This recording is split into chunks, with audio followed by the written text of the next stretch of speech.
વિદ્યાર્થી મિત્રો, આજે 28 સપ્ટેમ્બર રવિવાર અને આજની મહત્વની ઘટનાઓ.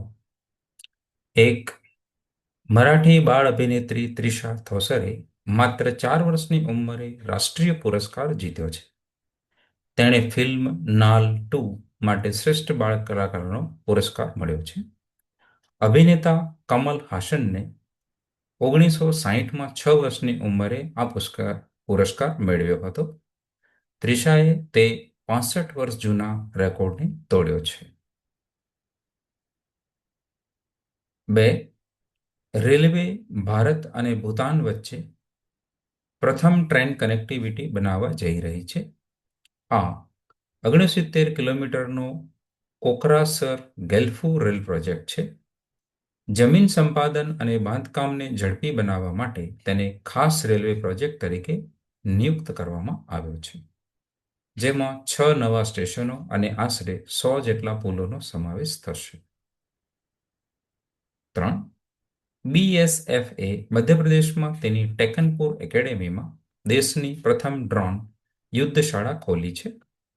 અધિકારીઓ અને સૈનિકોને ડ્રોન ઉડાવવા યુક્તિઓ, સમારકામ અને ડ્રોન વિરોધી તકનીકો શીખવવામાં આવશે.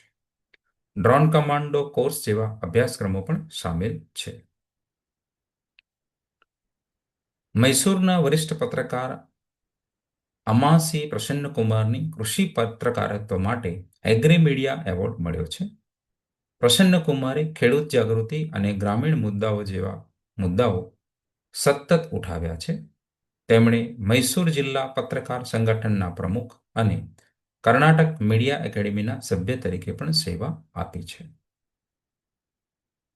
ઓગસ્ટમાં ભારતની યુનાઇટેડ સ્ટેટ્સમાં સ્માર્ટફોન નિકાસમાં 148% વધારો થયો છે. આઈસીઈએ અનુસાર ઓગસ્ટ 2024માં $388 મિલિયન નિકાસ હતી, જે ઓગસ્ટ 2025માં વધીને $965 મિલિયન થવાનો અંદાજ છે. મિત્રો, આ હતી આજની મહત્વની ખબરો, અને આવા મહત્વના સમાચાર મેળવવા માટે તમે આ ચેનલને સબસ્ક્રાઇબ કરી શકો છો. તમારો ખૂબ આભાર.